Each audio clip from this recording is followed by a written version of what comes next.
I have had a difficult time of finding the proper way to dissect Hollow Knight. There is so much that I want to talk about, and yet I feel like most of it would be in vain due to the massive amounts of pre-existing discussion around the game. What kind of never-before-seen insights or opinions could I realistically bring to the table?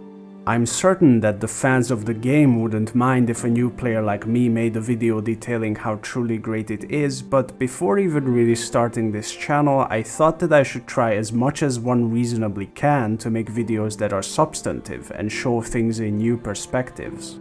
Practically speaking, I'm pretty much a nobody, so I don't even have the draw of recognizability or popularity that would justify making a video that adds nothing of value to the conversation.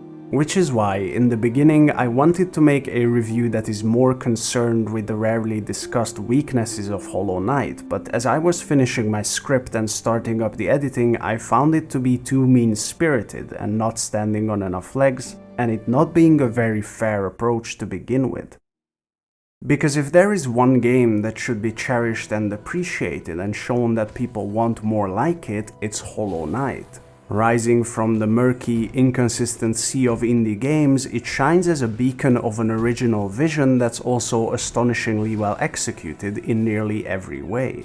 It's not a thinly veiled tech demo, it's not a low-effort game that tries to fill the void of creativity with memes and meta-commentary, it's not the 7th installment in a series that is overstaying its welcome, and it is not a soulless, purposeless $60 production.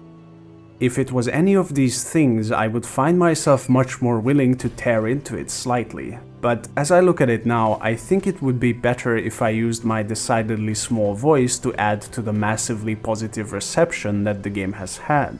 Even if some of the issues really are extremely tiny, like how the backgrounds are sometimes too blurry, or how some platforms tend to defy gravity and float in a completely disconnected way.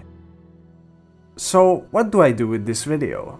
I wasn't sure if people would end up truly enjoying a full review, but discarding it altogether would have been pretty devastating. So I figured I should just present this weird, unformatted, rant-like collection of my thoughts about how this video came to be, and also of course about a few bits of the game that I particularly enjoyed.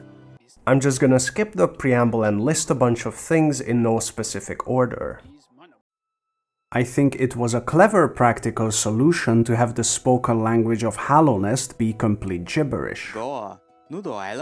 Instead of being overly concerned with things that don't ultimately matter like linguistics, Team Cherry chose to employ the language and phonetics as a tool of expression. This choice, while requiring less work to go through with, successfully adds large amounts of characterization and flair to the various bugs you encounter, and makes the world feel more mystical and foreign. Velmi Ardred. I also took great enjoyment in the music of the game.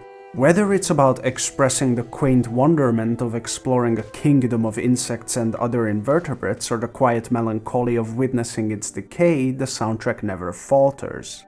It builds and develops as we get to know more about the fate of Hallownest, and eventually reaches an apex of overwhelming tragedy and anguish with the sealed vessel motif. It's a powerful piece of music that was composed for a dark and painful story, and that's how I ended up listening to it on repeat at 2 AM and feeling very sad while doing so. But this sheds light on another creative choice in Hollow Knight. The game presents a society of simplified and even cute insects and sets it against a bleak world with a troubled history. The soundtrack is a part of that, and even in spite of a few eccentric bugs and situations, it's always played completely straight, same as the character interactions or the story.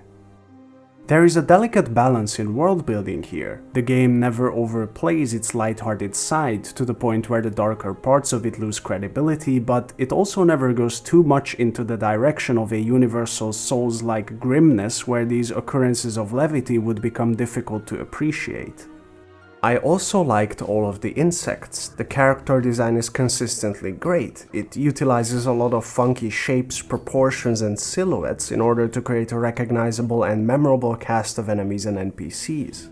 The thing that surprised me the most is the sheer number of instantly distinguishable and characteristic sprites that are found in the game, despite how simplistic the style was kept. Hornet, who is no more than a mask, a poncho, and 4 sticks, has become an icon synonymous with Hollow Knight, perhaps even more so than the little protagonist knight itself. I found it great how acquiring certain mobility items like the Mantis Claw or the Monarch Wings motivates the player to rethink how the levels work and allows them to get the content that was hidden in subtle, tasteful ways. Platforms and tiny corners that previously seemed cosmetic or unreachable were brought into the realm of accessibility, and finding these and other hidden places remained entertaining throughout the entire game. I enjoyed the game's approach to difficulty. The main story is fairly easy. You're probably never going to die 2 times in a row and lose all your precious geo, but then there are specific places and encounters where things are significantly cranked up, so even the more seasoned players can be put to tests of skill and endurance. It feels like the game was pretty rigorously tested, and as a product of that, hardly anything feels too easy or too hard to the point of it being out of place or unfair. The best example of that is probably Path of Pain, because as I was doing it, I was consistently aware of what mistakes I was making and what I had to do in order to improve and progress through it, which made it an altogether intuitive and responsive experience. I appreciate the fact that you can slap Radiance around after you're done with her. More games should have that kind of satisfactory cosmetic QTE in my opinion.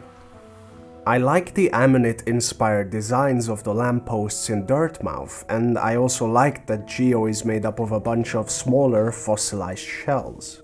While these may seem like less significant details in isolation, together with a handful of other tiny, almost subliminal touches, they give a lot of validity to the atmosphere of the game, and often go beyond the compromise of an easy, traditional solution, like making Geo just regular coins instead.